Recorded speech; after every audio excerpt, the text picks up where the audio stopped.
말씀 제가 봉독해 드릴 거예요. 같이 읽을까요? 같이 읽겠습니다. 시작. 모든 일을 그의 뜻의 결정대로 일하시는 이의 계획을 따라 우리가 예정을 입어 그 안에서 기업이 되었으니. 아멘. 오늘 말씀의 제목은 하나님의 영원하신 계획과 목적입니다. 하나님의 영원하신 계획과 목적. 우리가 소교리 문답을 공부를 쭉 하고 있는데, 말씀을 듣고 있는데, 그 중에서 오늘은 7문, 8문을 중심으로 해서 하나님의 영원한 목적과 계획에 대해서 함께 살펴보려고 합니다. 오늘 본문인 에베소서 조금 전에 읽은 1장 11절 말씀은 하나님께서는 자신이 기쁘신 뜻대로, 기뻐하시는 뜻대로 모든 것들을 계획하시고 그것들을 이루어 나간다 하는 것을 분명히 말씀을 하고 있습니다. 그래서 사도 바울은 저나 여러분들이 이렇게 구원받은 것은 우리가 열심히 성경 읽고 노력하고 누가 전도하고 또 기도 열심히 하고 그렇게 해서 우리가 구원을 받는 것이 아니라, 모든 것들 우리가 그렇게 해야 되지만은, 그렇게 해야 되긴 하지만은, 그러나 원래 하나님의 계획이 있었기 때문에 그런 모든 과정들을 통해서 우리가 구원을 받게 되었다 하는 것을 말씀을 하고 있습니다. 그래서 우리가 성경을 통해서 분명히 알 수 있는 사실은 하나님은 자신의 영원하신 계획을 따라 이 세상을, 우리 사람뿐만 아니라 이 세상 전체를 통치하고 계신다 하는 것입니다. 그런데 하나님의 계획에는 몇 가지 특징이 있습니다. 하나님께서 계획을 하는 데 있어서는 몇 가지 특징인데, 첫 번째는 변하지 않는다는 것이 불변이라는 것입니다. 사람은 완전하지 않기 때문에 내일 일을, 앞의 일을 우리가 전혀 알 수가 없습니다. 내일 일뿐만 아니라 1시간 후의 일도, 10분 후의 일도, 10분 후의 일을 알았다면 광주죠? 아파트 무너진데 그런 거 사람들이 거기서 죽었겠습니까? 10분 후의 일을 알 수 있었다면, 10분 후의 일만 알 수 있었다면은 그냥 거기서 빨리 뛰어내려와가지고 아무도 죽지 않았겠지. 아무도 죽지 않았을 것입니다. 우리는 10분 후의 일도 알지를 못해요. 그래서 우리가 계획을 세우잖아요. 그 사람, 죽은 사람도 그런 계획이 있었겠습니까? 여러 가지 이런 계획을 세웠겠죠. 근데 그 후에 자기가 죽을 줄 아무도 모르니까 그런 대응을 당하게 되는 것이죠. 그런데 하나님은 10분뿐만 아니라 천년만년 후의 일도 하나님은 다 알고 계시니까 계획이 수정될 필요도 없고 오차가 있지도 않는 것이죠. 그죠? 변할 필요가 없는 것입니다. 우리는 계획을 해놓고도 우리 뜻대로 되지 않으니까 또 수정을 하고 또 수정하고, 이 수정하고 저리 수정하고, 어떤 때는 그 계획을 포기하기도 하고 그렇게 되는 것 아니겠습니까? 두 번째는 하나님이 세우신 이 계획은 조금 전에 우리가 읽은 에베소서 1장 11절 말씀에 보여주듯이 이 땅에 일어나는 모든 일들을 다 포괄했습니다. 사람의 계획은 어느 한 부분도 정확하게 알지 못하지만은 그래도 나름 계획을 세우는데, 한쪽 부분, 예를 들어 가지고 아파트를 하나 지을 때도 혼자서 그 아파트 전체를 계획을 하는 것이 아니라, 계획을 세우는 것이 아니라 수많은 사람들이, 여러 사람들이 설계도를 따로따로 만드는 것입니다. 모양을 어떻게 하고, 자동차도 마찬가지겠죠. 모든 것들이 다 마찬가지입니다. 여러 사람들이 조금씩 부분적으로 나눠가지고 계획을 하고 그것을 또 실행해 나가고, 그렇게 해서 조립이 되어지고 그렇게 되는 것 아니겠습니까? 그런데 하나님께서는 그렇게 하실 필요가 없고 누구에게 맡길 필요도 없어요. 하나님, 당신 자신께서 모든 것들을, 저뿐만 아니라 이 자리에 있는 여러분뿐만 아니라 미국 사람, 일본 사람, 또 사람뿐만 아니라 해가 달이 저 움직이는 우주 모든 것들을 하나님께서는 다 한치 오차도 없이 포괄해서 다 계획을 하고 운행을 하고 있다는 것입니다. 세 번째는 하나님의 계획은 반드시 이루어진다는 것입니다. 아까도 얘기했습니다만 사람은 계획을 세워도 그것을 이루지 못할 때가 오히려 더 훨씬 더 많아요. 그죠? 작심삼일이라는 말이 있듯이 계획을 해놓고 얼마 가지 못해가지고 그냥 그것을 수정하고 나중에는 포기해버리고, 그럼 얘네는 반드시 일독해야지, 성경 일독해야지 계획을 세워놨다가도 그것이 계획이 얼마 가지 못해가지고 일독에서 그냥 신약이라도 한번 읽자. 그러다 안 되면 나중에는 어떻게 합니까? 복음서라도 한번 읽자. 그러다 나중에 연말에 가보면 복음서 아니라 마태복음서 한번 읽고 그냥 넘어가는 경우가 생기지 않습니까? 우리 아들이 처음에 어릴 때는 박사 목사가 되겠다. 박사 목사가 되겠다. 나중에 초등학교 졸업할 때 되니까 교수가 되겠다 했나? 그러다가 나중에는 그냥 중학교 졸업하고 나니까 그냥 흐지부지하게 되더라고요. 계획은 세울 수 있죠. 계획은 우리가 세우기는 하지만 그 계획이 우리는 제대로 되지 않을 때가 거의 대부분 비슷하게 되는 경우 있긴 하지만 제대로 우리가 세운 대로 계획 제대로 되는 것은 거의 없습니다. 거의 없어요. 그죠? 거의 없어요. 그런데 하나님은 한치의 오차도 없이 원래 계획했던 대로 그대로 이루어진다 하는 것입니다. 하나님은 못하실 것이 없는 전지전능한 분이시기 때문에 하나님은 틀림이 없는 것입니다. 성경에서 이런 하나님의 계획에 대한 사례를 성경 전체에서 발견할 수 있는데 그 대표적인 예로 구약성경에 나오는 우리 요셉이라는 사람을 우리가 생각을 해 볼 수가 있습니다. 하나님께서는 요셉이 17살쯤 되었을 때 영원전부터 가지고 계셨던 하나님 그때 갑자기 계획 세운 것은 아닙니다. 하나님 이미 영원전부터 가지고 요셉에 대해서 그런 계획을 가지고 있었는데 그것들을 그때 이제 요셉이 어느 정도 알만하니까 17살쯤 되어가지고 꿈으로 그것을 보여주셨습니다. 미리 꿈으로 보여주셨고 요셉은 그 꿈에 의해 가지고 하나님의 계획에 의해 가지고 그 꿈에 의해 가지고 많은 참 말할 수 없는 그런 고난을 겪어야 했습니다. 그리고 오랜 세월이 흐른 후에 하나님이 정하신 때에 요셉에게 보여줬던 그 꿈이 어떻게 되냐가 그대로 현실로 이루어지게 되는 것을 우리는 보게 됩니다. 요셉 이야기는 단지 한 사람 인생의 이야기가 결코 아닌 것입니다. 요셉의 가족이 애굽으로 들어와 430년간 그 종살이를 거쳐서 모세를 통해서 출애굽하기까지 그 모든 계획은 하나님의 필요에 의해서 이미 400여 년 전 요셉의 정조 할아버지, 요셉 아버지가 누굽니까? 요셉 아버지 누구예요? 요셉 아버지 누구예요? 예찬, 요셉 아버지 누구예요?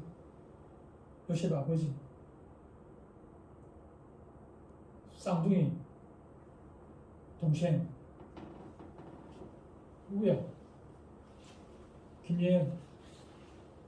요셉 아버지 누구예요? 야곱. 야곱의 아버지. 야곱의 아버지는 누구죠? 야곱의 아버지 누구예요?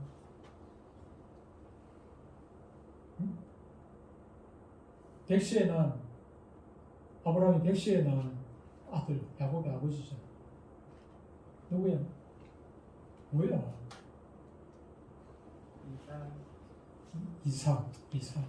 이삭의 아버지가 아브라함.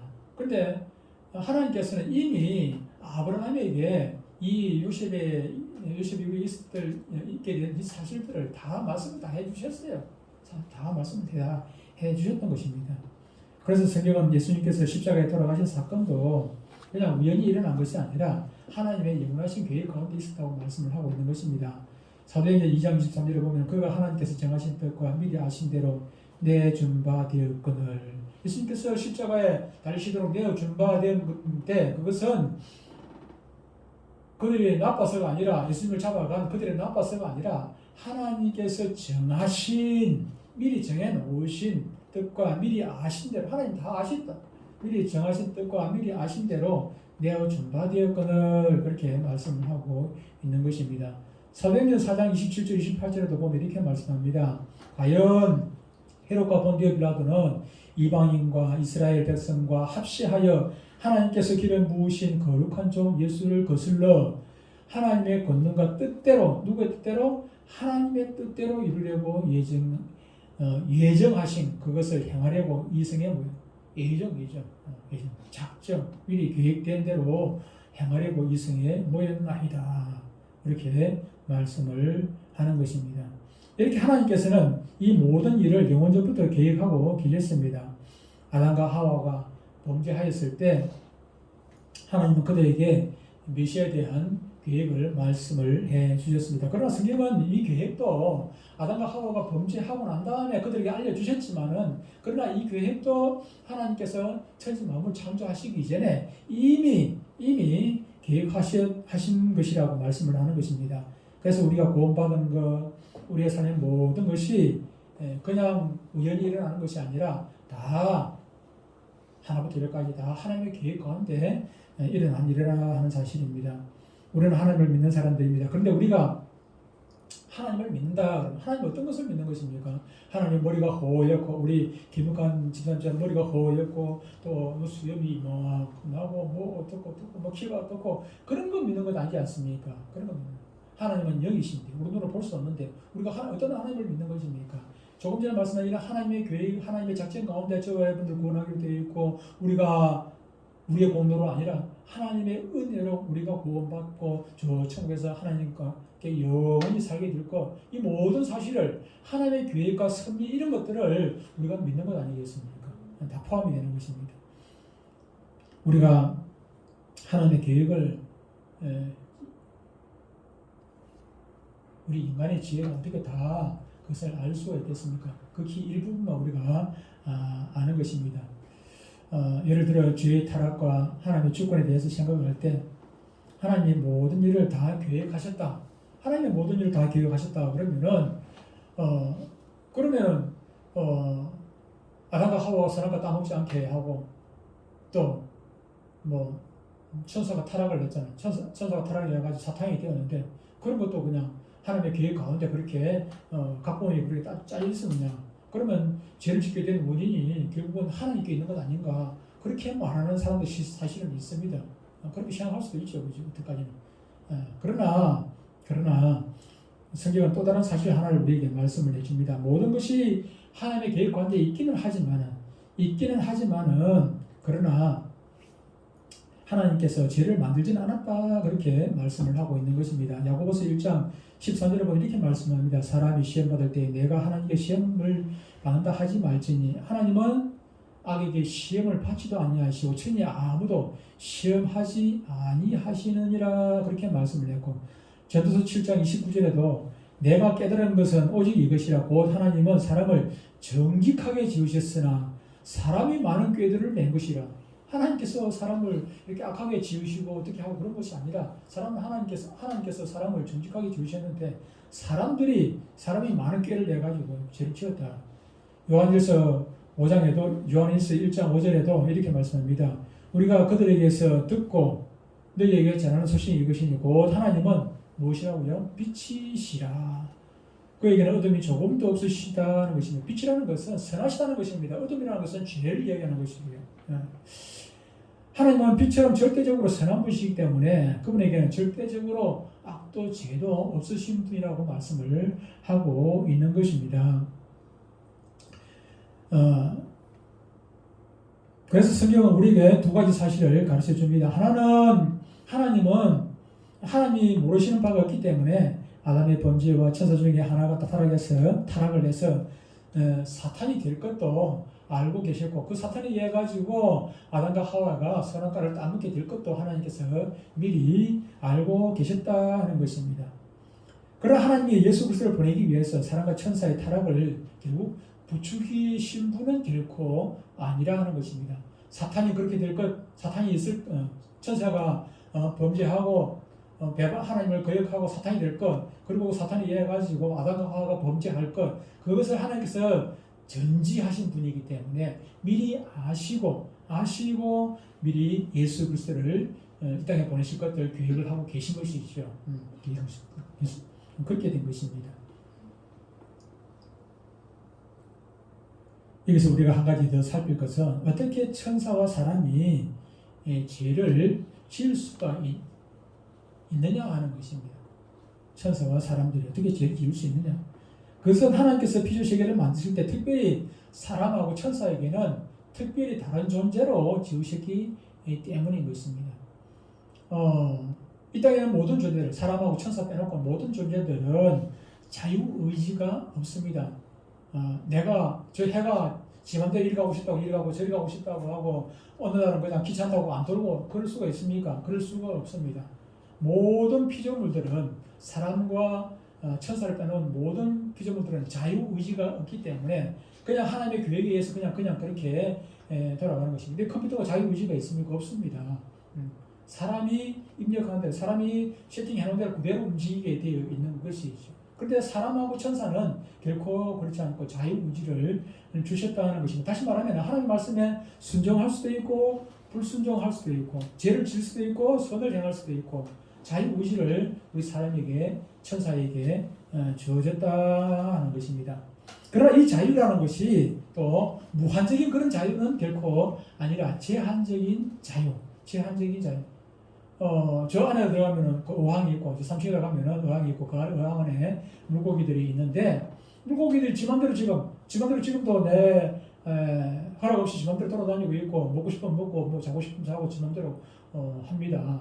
그런데 그것도 내가 허락해놓은 범위 안에서만 자유잖아요, 그죠? 그 어항 안에서만, 어항 안에서만. 그리고 또 내가 주는 그 먹이, 그 한도 내에서만 먹는 거지. 지가 마음대로 바깥에 나가 먹고 뭐 그렇게 할 수 있는 것은 없죠. 자유라는 것이 제한적이죠. 마찬가지로 우리 사람하고 천사들에게도 하나님께서 자유를 주시는 주였지만 자유의 범위를 제한을 해 주었다 하는 것입니다. 우리의 의지가 자유가 있긴 하지만은 다시 말하면은 우리에게 자유를 주시긴 했지만 본성이라는 그 범위 안에서 이루어지는 제한적인 것들이다 하는 것입니다. 그래서 사람에게는 능력도 있고 이런 것들은 제한적인 것들이 참 많아요. 사람이 하나님처럼 막 그냥 무한적인 그런 거가 있다면은 그런 자유를 가지고 있다면은 뭐 세상이 어떻게 운영이 되어 있겠습니까? 그렇다면은 나라나 뭐 세상 자체가 운영이 될 수가 없겠죠, 그렇죠? 마음에 안 든다고 해가지고 저거 뭐 그냥 다 이 사람 죽이고 저 사람 죽이고 막 엉망진창이 되겠죠, 그렇죠? 법이 무슨 필요가 있겠습니까? 그러나 하나님께서 사람에게 본성이라는 걸 주시고 그 본성이라는 그 범위 안에서 제한적으로 자유를 주셨다는 것입니다. 그래서 타락한 죄인들은 본성이 죄로 물들어져 있기 때문에 본성 자체가 죄로 물들어져 있기 때문에 그가 행하는 모든 것들이 자기의 욕심대로 하고 싶은 대로 하는데 죄를 자꾸 짓게 되는 것이죠. 악한 행동이 된다는 것입니다. 아담이 타락한 다음에 우리들에게 주어진 자유는 결국 그 죄를 지을 만한 그런 자유밖에 없게 된 것이죠. 그래서 죄인들이 죄를 지을 때 누가 뭐 강제로 짓게 해서 죄를 짓는 것이 아니라 자기 자유 의지에 의해 가지고 본성이 약하니까 그 본성에 따라 가지고 죄를 짓고 자연스럽게 죄를 짓게 되는 것입니다. 그래서 죄인들은 어떻게 됩니까? 나중에 하나님 앞에 가가지고 누구에게 핑계를 할 수 있겠습니까? 없습니다. 자유의지를 주셨기 때문에. 자유의지가 없다면은 핑계할 수 있죠. 내가 죄를 안 짓고 싶어도 나에게는 죄를 안 질 수 있는 자유가 없습니다. 그렇게 핑계를 할 수 있는데 하나님께서 자유의지를 주셨단 말이에요. 죄를 안 질 수 있는 자유의지를 주셨어요. 그래서 죄에 물들어가지고 죄를 짓는 것인데 자기의 자유의지에 의해 가지고 죄를 짓기 때문에 하나님 앞에 가가지고 성경에서는 핑계할 수 없다 그렇게 성경 말씀을 하고 있는 것입니다. 책임을 면할 수가 없는 것이죠. 그런데 우리가 은혜로 구원을 받게 되면서 성령께서 우리에게 오셔서 우리의 본성 자체를 새롭게 우리 근본 본성을 새롭게 해 주시는 것입니다. 예수님을 믿는 사람들이 하나님께 기도하고 싶고 찬송을 하고 싶고 또 막 이렇게 교회를 나오고 싶고 또 성도들이 좋고 기도하고 싶고 막 그냥 기도를 하면 눈물이 나오고 왜 그런 것입니까? 누가 눈물을 막 흘리라고 누가 그냥 강요를 해서 눈물 흘리는 건 아니지 않습니까? 누가 찬송을 하라고 강요해서 찬송하는 게 아니고 내 마음에서 찬송을 하고 싶고 막 그냥 찬송을 하다 보면 은혜가 돼가지고 눈물이 흐르기도 하고 이것도 전부 다 우리 자유의지야. 그냥 얼마 전까지 예수 믿기 전까지는 죄를 짓는데 그렇게 자유가 있었는데 이제는 예수 믿고 나니까 성령께서 내 안에 오시니까 내 본성이 달라졌기 때문에 이제는 찬송하고 싶고 기도하고 싶고 그것이 그렇게 좋아. 우리 센터에 박희복이라는 분이 계시는데 그분이 이제 센터에 나오고 나서 원래는 예수 몰랐던 분인데 나는 뭐 어릴 때 교회를 다닌다 했더만 그러지도 않았어. 그냥 교회 다니긴 다녔는데 초등학교 들어가기 전에 교회를 몇 번 가봤다. 그런데 당공교회에 그냥 미쳐가지고 그래 있던 분인데 나와가지고 요즘 내보고 저러는 게 그냥 찬송 좀 막 크게 좀 하고 싶다고 그냥 안 하냐고. 근데 또 뭐 센터라는 게 예수 믿는 분들 많이 있는데 거기서 내대로 찬송만 할 수 없지 않습니까? 그래서 금요일날 예배 드릴 때만 찬송하게 되는데 그분은 그 마음속에 그냥 찬송하고 싶은 그런 욕심들이 있죠. 왜 그렇습니까? 그 안에 성령께서 주시는 마음이 그 안에 들어가기 때문에 조금씩 어느 날 막 갑자기 그냥 되어지는 경우도 있지만 조금씩 이제 변하게 새롭게 되어지는 것이죠. 그렇죠? 가장 자연스럽게 우리 속에서 나오는 그런 욕구를 따라서 그런 말을 하게 되고 그런 감정이 생겨지게 되는 것입니다. 그래서 하나님께서는 하나님을 기뻐하고 감사하는 것에 대해서 어떻게 됩니까? 상급을 주시겠다고 우리 자유의지에서 그렇게 하는 것이기 때문에 이 모든 일들을 우리가 하나님의 은혜로 하게 될지라도 이것 또한 강제로 하게 하시는 법이 없습니다. 강제로 하게 되면 하나님께서 별로 기쁘지 않겠죠, 그죠? 엎드려 절받겠는데, 엎드려 절받게 하는데 뭐 하나님께서 기쁨이 있겠습니까? 우리에게 자유의지를 주셔서 그 자유의지로 하나님을 찬양하게 되고 감사하게 될 때 하나님께서 기쁨이 충만하게 되는 것 아니겠습니까? 그래서 우리가 기억해야 할 것은 모든 일에 있어서 우리가 이랬던 저랬던 나중에 책임을 우리가 져야 한다는 것입니다. 마지막 때 주님 만나게 되면은 우리가 이렇게 살았던 저렇게 살았던 우리가 산 데 대해서 우리는 책임을 져야 한다는 것입니다. 천국 가고 지옥 가고 그걸 떠나가지고 예수 믿고 난 다음에 우리가 전도를 하고 안 하고 뭐 이런 일을 하고 저런 일을 하고 했던 모든 일에 대한 책임을 우리가 반드시 져야 한다는 것도 우리가 꼭 기억을 해야 합니다. 여러분 이 작전 교리가 우리에게는 가장 큰 위로가 됩니다. 하나님께서 우리 이 시간에 일어날 모든 앞으로의 일들, 이 시간에 일어날 앞으로의 모든 일들을 그냥 뭐 순간순간 계획을 하고 변경을 하고 그러는 것이 아니라 영원 전에 자신의 영광을 위해서 계획을 하셨다는 이 위대한 하나님의 말씀 때문에 우리는 하나님을 신뢰하고 이 땅에서 흔들리지 않는 삶을 살아가게 되는 것입니다. 우리는 낙심하지 않습니다. 때로는 낙심할 수밖에 없는 그런 환경이 우리 가운데 있다 할지라도 우리는 결코 낙심하지를 않습니다. 왜 그렇습니까? 지금을 보는 것이 아니라 하나님의 계획, 하나님의 계획이 바뀌는 것 같으면 우리는 낙심할 수밖에 없는데, 흔들릴 수밖에 없는데, 하나님의 계획에 의하면 이미 우리는 하나님의 자녀가 되어졌고, 하나님의 자녀인 우리는 결국은 어떤 경우가 생기더라도, 어떤 경우가 있다 할지라도 결국은 하나님께서 우리를 붙들어 주시고, 하나님 붙들리는 그 손길 안에서 우리가 저 천국에서 하나님을 만나게 되고, 영생 복락을 누리게 된다는 것. 그것이 변하면 우리는 불안할 수 있지만, 그것이 변하지 않기 때문에, 우리는 눈앞에 보이는 환경이 힘들다 할지라도 어렵다 할지라도 고통스럽다 할지라도 우리는 그것 때문에 우리는 결코 낭망하지 않는 것이지요. 나아가 궁극적으로는 하나님의 영광을 위해서 그리고 우리의 선을 위해서 우리의 유익을 위해서 하나님께서 행하시는 일들이기 때문에 내가 하는 것이 아니라 결국은 하나님께서 하시는 일들이기 때문에 우리는 미래를 낙관적으로 생각할 수가 있습니다. 그러므로 그분의 신실하심을 의지하여 우리 마음 가운데 눈에 보이는 것들 때문이 아니고 하나님의 약속 때문에 하나님의 계획 때문에 우리가 마음의 평안한 그런 마음을 가지고 평안을 누리고 주님의 신실한 자녀로서의 삶을 살아가시기를 주님으로 축복합니다. 기도합니다.